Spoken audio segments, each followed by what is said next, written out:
آج ہم مسلمان غافل ہیں کس سے؟ نماز سے. اور نماز ترک کرنا کتنا بڑا گناہ ہے پتہ ہے؟ یہ میرے ہاتھ میں کتاب ہے الکبائر امام ذہبی کی. امام ذہبی نے 70 بڑے گناہوں کو اور ان کی سزاؤں کو اس کتاب کے اندر جمع کیا.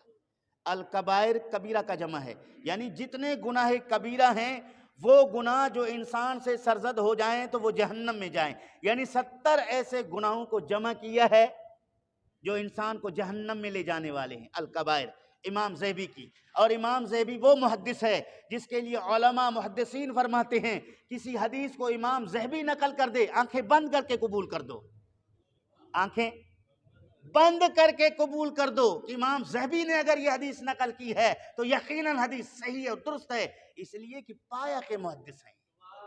وہ یہاں حدیثیں نقل کرنے کے ساتھ آیتیں نقل کی ہیں اور نماز کے ترک کرنے کی گناہ کو واضح کیا ہے. سب سے پہلے آپ نے استدلال میں قرآن کریم کی آیت پیش کی ہے جو سورہ مریم کی ہے. سنیے.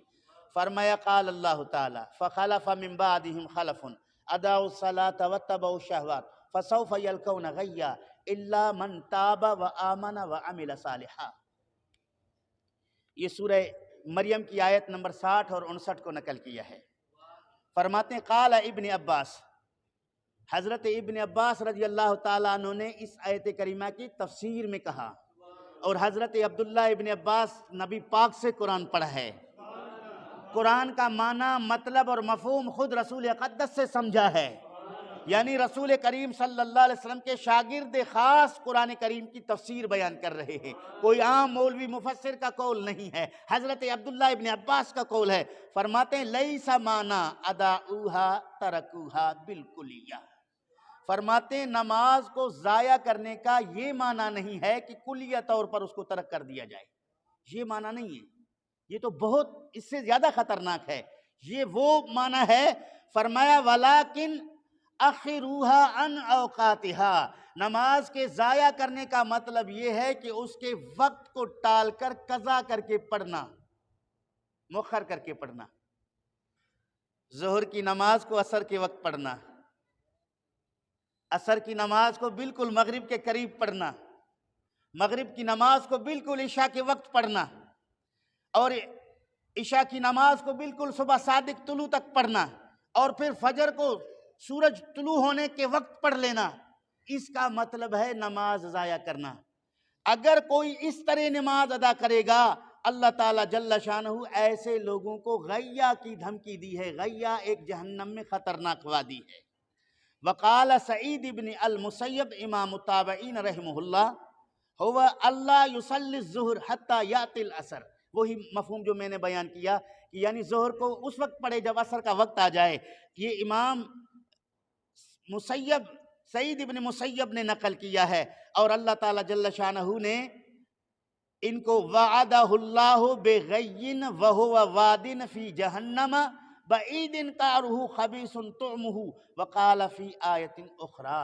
فرماتے ہیں کہ اللہ تعالیٰ جل شانہ نے اس طرح کے نماز پڑھنے والے کو غیہ کی دھمکی دی ہے، اور غیہ جہنم میں ایک بدبودار وادی ہے جس کی گرمائش جو ہے انتہائی سخت ہے. اس میں اس لوگوں کو جہنم میں ڈال دیا جائے گا جو نمازوں کو پڑھتے ہیں لیکن وقت ٹال کے. نہیں پڑھتے تو اس سے زیادہ خطرناک ہے. اس کے بعد فرمایا فویل للمصلین الذین هم عن صلاتهم اے غافلون عنها متہاونون بها. وقال سعد بن ابی وقاص سألت رسول اللہ صلی اللہ علیہ وسلم عن الذین هم عن صلاتهم ساہون. نبی کریم صلی اللہ علیہ وسلم سے پوچھا گیا کہ وہ ساہون کا مطلب کیا ہے جو نمازوں میں ساہون اختیار کرتے ہیں. تو نبی کریم صلی اللہ علیہ وسلم نے خود اس کا مطلب کیا بیان فرماتے ہیں ہوا تاخیر الوقت. یعنی ساہون کا معنی ہے وقت میں تاخیر کرنا. وقت پر نماز پڑھنا بہترین عمل ہے. وقت ٹالنا، تاخیر کرنا، یہ وہ عمل ہے جس میں اللہ رب العالمین نے ایسے نمازیوں کو جہنمی ہونے کا ذکر فرمایا.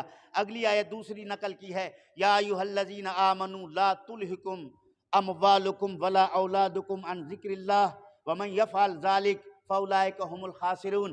یہاں فرمایا کہ اے ایمان والو تمہیں غافل نہ کر دے تمہارا مال تمہاری اولاد اللہ کے ذکر سے، اور جو ایسا کرے گا وہ نقصان اٹھانے والوں میں سے ہوگا۔ اب یہاں قال المفسرون المراد بذکر اللہ فی هذه الآیت الصلاۃ الخمس، فرماتے مفسرین نے کہا کہ اللہ رب العالمین کے ذکر سے اس آیت کریمہ کی روشنی میں مراد یہ ہے کہ 5 وقت کی نماز پڑھنا۔ اگر 5 وقت کی نمازوں کو بھول جاتا ہے مال کی وجہ سے، اولاد کی وجہ سے، تجارت کی وجہ سے، ان کی طرف اعراض کرتا ہے تو سمجھو اس نے اللہ کے ذکر سے اعراض کیا ہے، جو نقصان والوں میں سے ہے۔ اس کے بعد پھر فرماتے ہیں فَمَنِ اشْتَغَلَ بِمَالِهِ فِي بَيْعِهِ وَشِرَائِهِ وَمَعِيشَتِهِ وَزَائِيَتُهُ وَأَوْلَادِهِ عَنِ الصَّلَاةِ فِي وَقْتِهَا كَانَ مِنَ الْخَاسِرِينَ، فرمایا کہ جو اپنے مال کی وجہ سے، اپنے کاروبار کی وجہ، خریدنے کی وجہ سے، مال بیچنے کی وجہ سے، روزگار کی وجہ سے، اولاد کی وجہ سے نماز کو ضائع کرے، ایسا شخص نقصان اٹھانے والوں میں سے ہے۔ اس کے بعد فرماتے قال النبی صلی اللہ علیہ وسلم، نبی کریم صلی اللہ علیہ وسلم نے فرمایا اول ما یحاسب بہ العبد صلاتہ، نبی کریم صلی اللہ علیہ وسلم نے فرمایا کہ اللہ تعالیٰ جل شانہ سب سے پہلے بندے سے اس کے نماز کے متعلق حساب لے گا۔ عمل میں سب سے پہلا حساب کس کا ہوگا؟ سب سے پہلا اور لازمی سوال نماز کا ہے، جس سے ہم مسلمان غافل ہیں۔ اللہ تعالیٰ جل شانہ عمل کی توفیق نصیب فرمائے۔ اس کے بعد فرمایا کہ وقال تعالیٰ مخبراً عن اصحاب الجحیم، جو نماز کو ترک کر دے اللہ تعالیٰ جل شانہ اس کے جہنمی ہونے کی خبر دی ہے۔ اللہ کے خبر میں سچ ہے، اس میں کوئی شک نہیں کر سکتا، شک کرے تو ایمان ضائع ہے۔ اللہ نے اگر بے نمازی کو جہنمی ہونے کی خبر دی ہے تو یقیناً جہنمی ہے، اس میں کوئی شک نہیں۔ فرمایا ما سلککم فی سقر، نمازیوں سے، جہنمیوں سے پوچھا جائے گا تمہیں کس چیز نے جہنم میں ڈالا؟ قال لم نک من المصلین، وہ کہیں گے ہم نماز نہیں پڑھا کرتے تھے۔ وَلَمْ نَكُ نُطْعِمُ الْمِسْكِينَ، ہم بھوکوں کو کھانا نہیں کھلایا کرتے تھے۔ وَكُنَّا نَخُوضُ مَعَ الْخَائِضِينَ، ہم کھیل کود والوں سے کھیل کود میں مست رہتے تھے۔ وَكُنَّا نُكَذِّبُ بِيَوْمِ الدِّينِ، اور قیامت والے دن کو جھٹلاتے تھے، ہمیں پرواہ ہی نہیں تھا کہ کوئی قیامت بھی ہوگا، کوئی حساب اور کتاب بھی ہوگا۔ اس وجہ سے ہم دنیاوی کھیل کود میں مشغول رہے، نمازوں کو ضائع کیا، سخاوت سے دور رہے، بخل کیا، بھوکوں کو کھانا تک نہیں کھلایا۔ ان جرائم کی وجہ سے ہم جہنم میں گئے۔ تو عزیزان گرامی، یہاں ان کے جہنمی ہونے کا ذکر قرآن کریم کی سری آیت میں کیا گیا، العہد الذی بیننا و بینہم فمن ترکہا فقد کفر۔ نبی کریم نے فرمایا کہ ہمارے اور کافروں کے درمیان یہی ایک ہی عہد ہے کہ کافر کے پاس نماز نہیں، ہمارے پاس نماز ہے۔ اگر ہمارے پاس بھی نماز نہ ہو تو فرق کیا ہے؟ گندم کی روٹی وہ بھی کھاتا ہے، گندم کی روٹی ہم بھی کھاتے ہیں، شادی وہ بھی کرتا ہے، شادی ہم بھی کرتے ہیں، بچے اس کے بھی ہیں، بچے ہمارے بھی ہیں، گھر اس کا بھی ہے، گھر ہمارا بھی ہے، کاروبار اس کا بھی ہے، کاروبار ہمارا بھی ہے۔ کس چیز میں فرق ہے؟ جس طرح ان کے دوست ہیں اسی طرح ہمارے دوست ہیں، جس طرح اس کے رشتہ دار ہیں اسی طرح ہمارے رشتہ دار ہیں۔ فرق صرف نماز کا ہے جو اس میں اور ہمارے درمیان ہے۔ اگر یہ فرق نہ رہا، مصطفیٰ کریم صلی اللہ علیہ وسلم نے فرمایا کہ پھر یکسانیت ہے، ایک جیسا ہونا ثابت ہوتا ہے۔ لہٰذا مسلمان کافروں جیسے تو نہیں ہو سکتے نا، مسلمان کو چاہیے کہ نمازی ہو جائیں۔ کیا ہو جائیں؟ اللہ تعالیٰ عمل کی توفیق نصیب فرمائے۔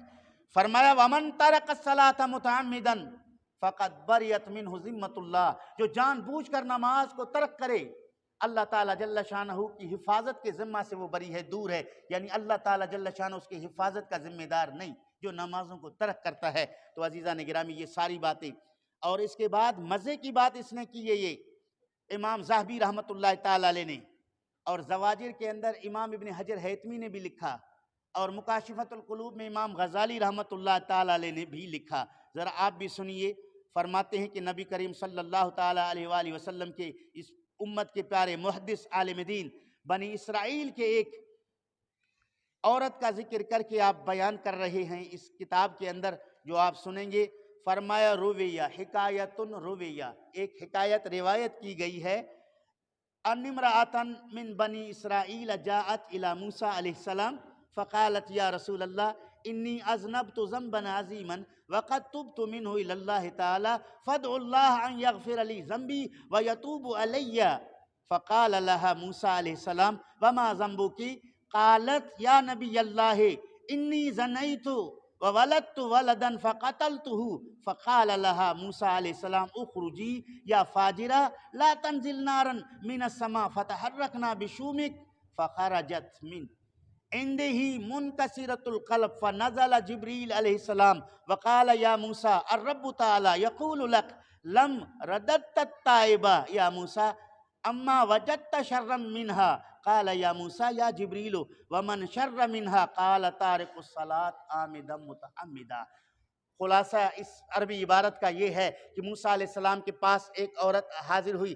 انہوں نے کہا کہ مجھ سے بہت بڑا گناہ سرزد ہوا ہے، میں اللہ رب العالمین کی بارگاہ میں توبہ کر چکی ہوں. اے اللہ کے پیارے نبی، آپ میرے حق میں دعا کریں، اللہ مجھے بخش فرما دے، میری توبہ قبول کرے.